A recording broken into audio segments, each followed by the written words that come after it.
ना वेलकम। अब देखते हैं एक्सरसाइज 5.1 के क्वेश्चन। अनसोल्व क्वेश्चन देखेंगे सभी। ठीक है, तो फर्स्ट क्वेश्चन से शुरू करते हैं।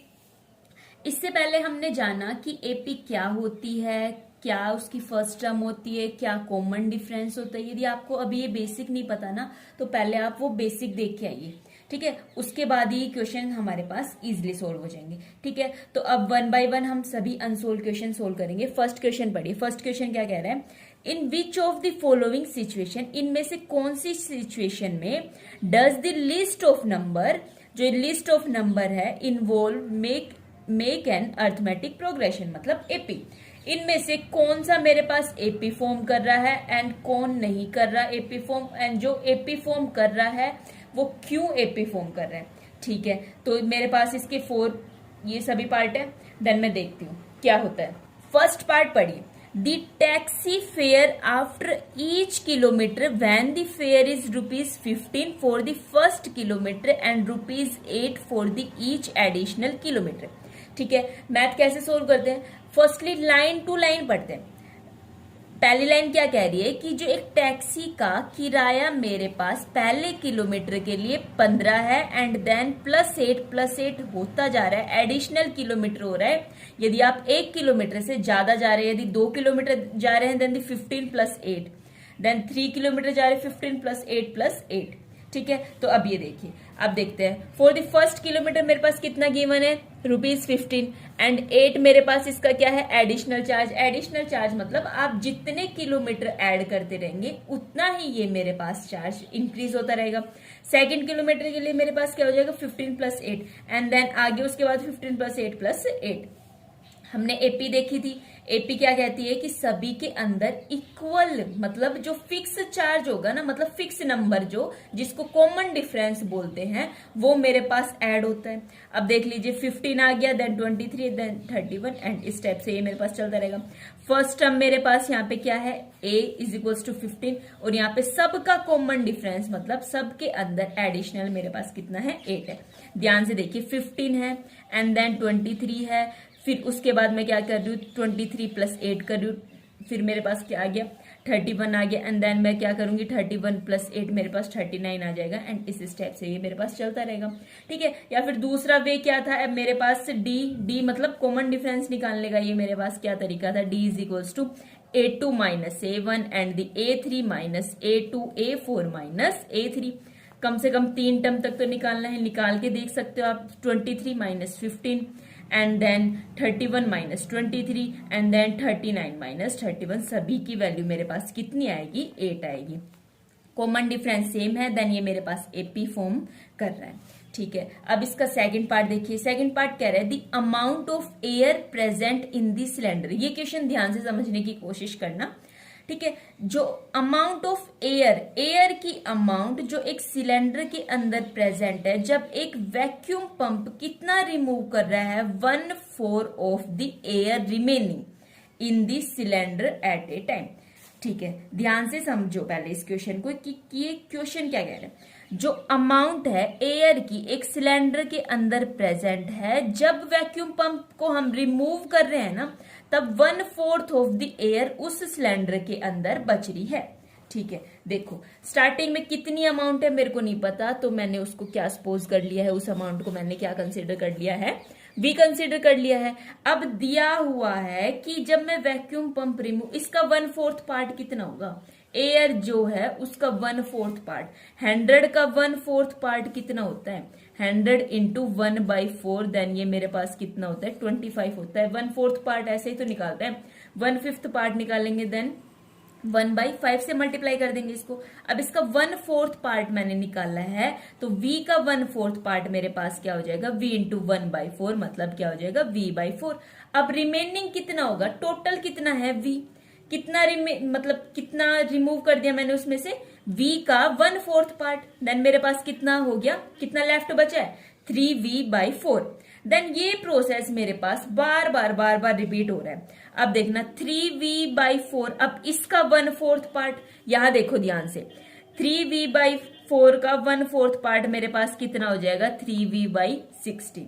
अब इसमें से मेरे को ये सब्ट्रैक्ट करना है, क्योंकि अब तो इतना बच रहा है ना, समझ रहे हो ना, एक बॉक्स है, उसके अंदर पहले टोटल V था, V एयर थी, ठीक है।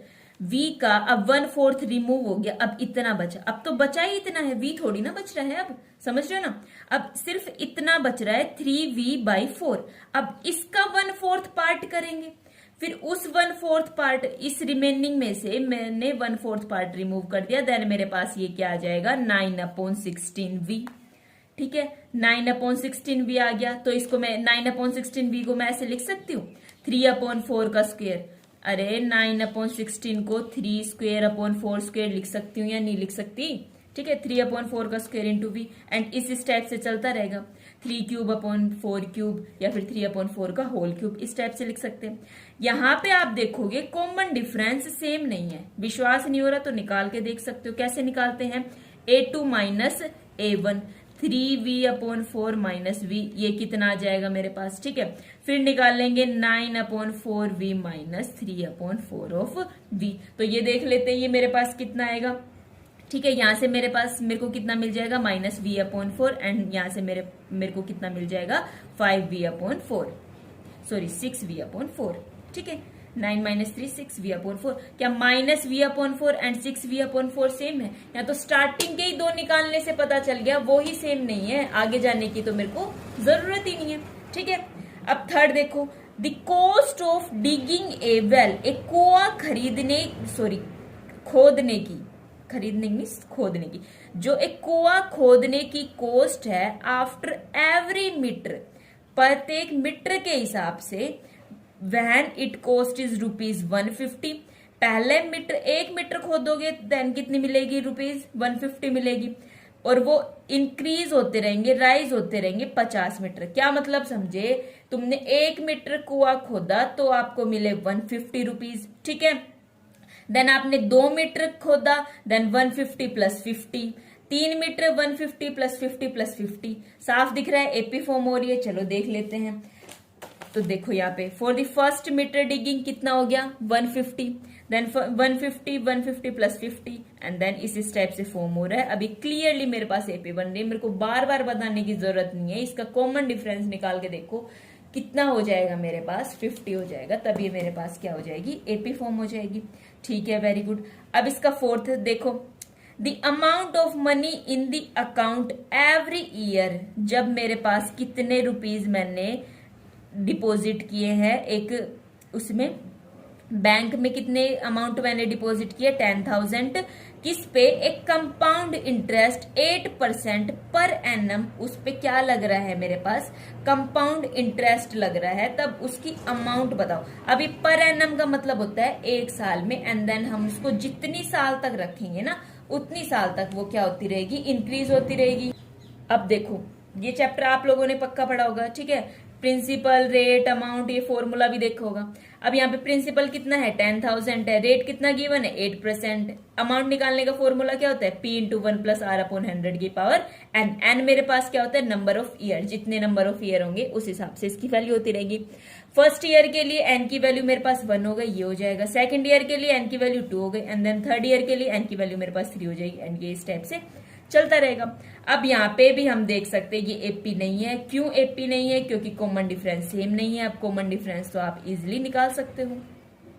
सेकंड क्वेश्चन देखिए, बिल्कुल सिंपल क्वेश्चन है।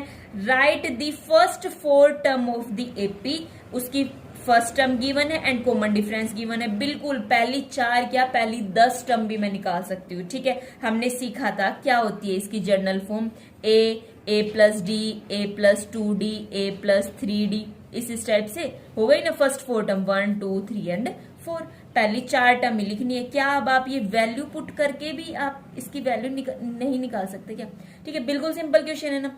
अब देख लेते हैं इसके कुछ पार्ट देख लेते हैं। अब हो सकता है किसी को ये अजीब लग रहा हो, चलो इसका फोर्थ पार्ट देख लेते हैं। तो देखो सेकंड का फोर्थ पार्ट देखो, मेरे पास फर्स्ट टर्म ये है एंड कॉमन डिफरेंस ये है। फर्स्ट टर्म मेरे पास A1 ही तो A होती है, इतनी होती है। A2 क्या होती है A1 + D, A3 क्या होती है A2 + D, या फिर A1 + 2D। A3 की वैल्यू 2 होती है, या फिर A1 + 2D। जब वैल्यू निकालोगे ना सेम ही आएगी। अब ये तो एडिशन सब्ट्रैक्शन ये ही है, अब ये तो आप कर सकते हैं ना इजिली, ठीक है, अब इसका फिफ्थ पार्ट देख लीजिए, ए मेरे पास ये है, डी मेरे पास ये, A1 इज इक्वल्स टू ए मेरे पास ये हो जाएगी, A2 क्या हो जाएगी, A1 प्लस डी हो जाएगी, A3 क्या हो जाएगी, A2 प्लस डी, एंड इस स्टेप से ये मेरे पास चलती रहेंगी। ठीक है, सेकंड क्वेश्चन बिल्कुल इजी है, यदि एडिशन सब्ट्रैक्शन आता है तो आप कर सकते हो, अब 10th क्लास में हो। ठीक है, अब थर्ड क्वेश्चन देखिए, for the following AP right the first term and the common difference. In AP की फर्स्ट टर्म लिखनी है एंड कॉमन डिफरेंस लिखनी है, वो ही सेम चीज बार बार रिपीट हो रही है। फर्स्ट टर्म क्या होती है, सभी की फर्स्ट टर्म मेरे को तो यहाँ बहुत आराम से दिख रही है। कॉमन डिफरेंस कैसे निकालते हैं, A2 माइनस A1 करके निकालते हैं, चलो फिर भी देख लेते हैं। अब यहाँ देख लीजिए, ठीक है, फर्स्ट टर्म मेरे को साफ दिख रही है, कॉमन डिफरेंस कैसे निकालते हैं, A2 minus A1 and A3 minus A2, A4 minus A3। उस स्टेप से मैंने तीनों वैल्यू, मतलब तीनों टर्म की वैल्यू मेरे पास -2 आ गई, तब ये मेरे पास क्या हो गया, AP हो गया। ठीक है, A1 is equals to A, मतलब फर्स्ट टर्म मेरे पास इतनी है, सेकंड टर्म मेरे पास इतनी है, थर्ड टर्म ये है, फोर्थ टर्म ये है, D निकाल सकते हैं, A2 माइनस A1, तब ये मेरे पास क्या हो गया, 4/3। वैसे भी इसने बोला हुआ है कि ये AP है, यदि इसने खुद बोला हुआ है ना कि ये AP है, तब आपको बिल्कुल टेंशन लेने की जरूरत नहीं है, इतने सब निकालने की जरूरत नहीं, क्योंकि AP है, देन कॉमन डिफरेंस तो मेरे पास बिल्कुल सेम ही मिलेगा इसका। ठीक है, अब फोर्थ पार्ट देख लीजिए, ये इसकी क्या है, मेरे पास फर्स्ट टर्म है एंड देन कॉमन डिफरेंस मैं निकाल सकती हूँ, A2 माइनस A1 या फिर A3 माइनस A1, कोई भी दो टर्म ले लीजिए, उनका कॉमन डिफरेंस मेरे पास इतना आ जाएगा। ठीक है, इसी के साथ देखते हैं इसका लास्ट क्वेश्चन। फोर्थ क्वेश्चन क्या कह रहा है, विच ऑफ द फॉलोइंग, अब इसमें देखना है। ठीक है, इसने तो बोल रखा था फॉर द फॉलोइंग एपी, ये तो यहाँ तो मैं कंफर्म हो गई थी कि मेरे पास ये एपी है भाई।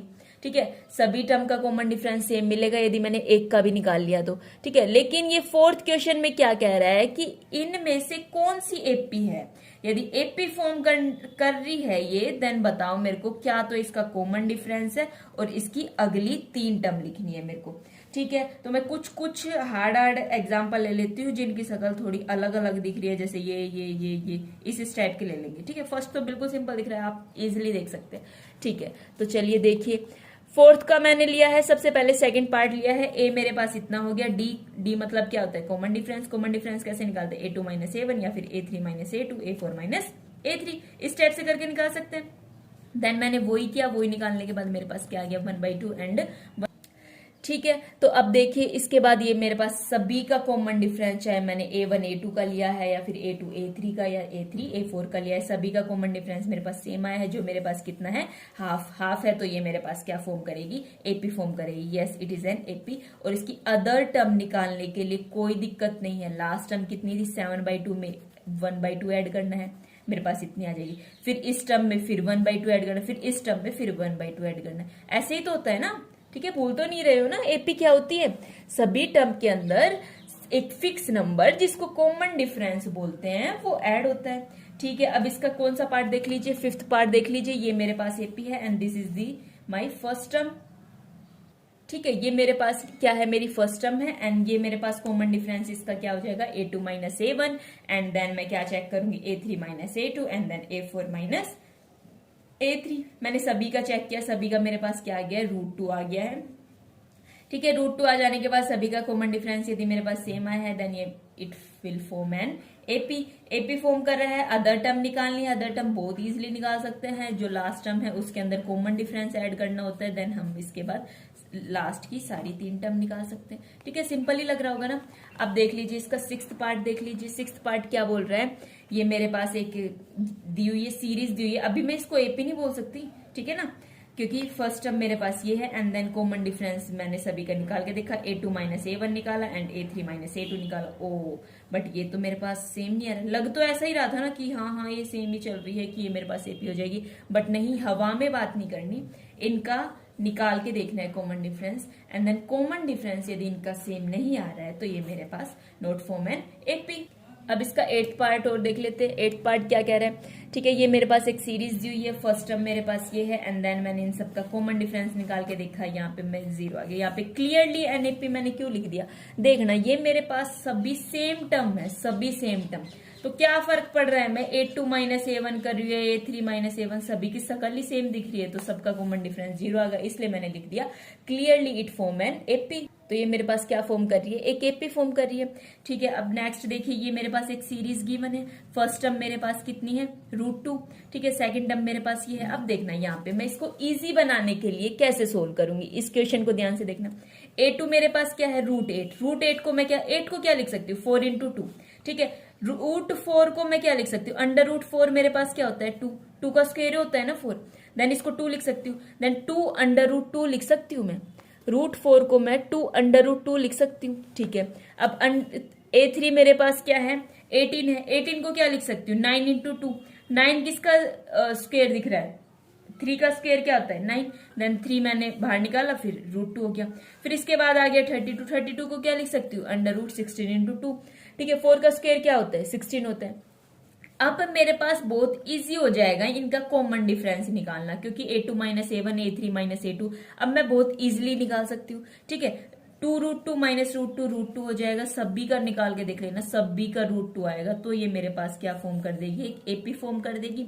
अब इसकी अदर टर्म निकालनी है, अब कोई दिक्कत नहीं होगी, आप आराम से A4 तक 4 √2 आ गई थी ना, 4 √2 + √2, 4 √2 + √2। अब इनको ऐड करना तो आता होगा ना, कितना हो जाएगा, 4 and 1 क्या हो जाएगा, 5 √2। √2 √2 है ना, सेम चीज है, इधर 1 कर लो, 4 √2 + 1 √2, मतलब समझ रहे हो ना, 4 + 1 5 हो जाएगा, ठीक है। अब इसका नेक्स्ट पार्ट देखिए, √3 √6 √9 √12। अब यहां से देख लेना D, जब आप इसका कॉमन डिफरेंस निकालोगे, √6 - √3 एंड √9 - √6। √9 को क्या लिख सकती हूँ, 3 - √6। क्या ये और ये सेम आएगा, नहीं आएगा। और भी ज्यादा यदि डीपली जाके देखना है, देन √6 की, √3 की, इन सभी की आप वैल्यू पुट कीजिए, सेम नहीं आएगी, इनकी वैल्यू सेम नहीं आएगी, तब ये मेरे पास क्या नहीं होगा, एपी फॉर्म नहीं करेगा, it will not form an AP.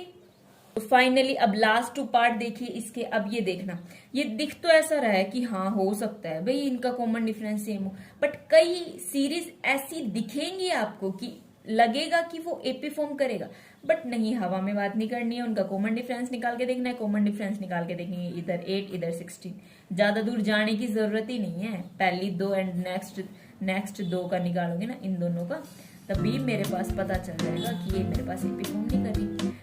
Very last question देखिए। अब ये लास्ट क्वेश्चन मेरे पास क्या कह रहा है, फर्स्ट टर्म मेरे पास इतनी है, एंड देन कॉमन डिफरेंस मैंने कितना निकालना है, A2 - A1 and then A3 - A2 and then A4 - A3। वो ही सब क्या है, तीनों का निकाल के देखा है, तीनों का सेम आ रहा है, तो भाई वेरी गुड, कांग्रेचुलेशन, ये मेरे पास क्या फॉर्म कर रहा है, एपी फॉर्म कर रहा है, वेरी गुड, ठीक है। एपी फॉर्म कर रहा है, तो क्वेश्चन कह रहा था कि यदि एपी फॉर्म कर रहा है, देन लास्ट उसकी 3 टर्म मेरे को निकालनी है, 3 टर्म निकालनी है, देन इसके अंदर सिर्फ कॉमन डिफरेंस ऐड करना है। बड़े सिंपल क्वेश्चन है, कोई दिक्कत की बात नहीं है, लास्ट 3 क्वेश्चन, ठीक है। तो इसी के साथ इसके क्वेश्चंस होते हैं खत्म, और यहाँ तक देखने के लिए बहुत बहुत थैंक यू।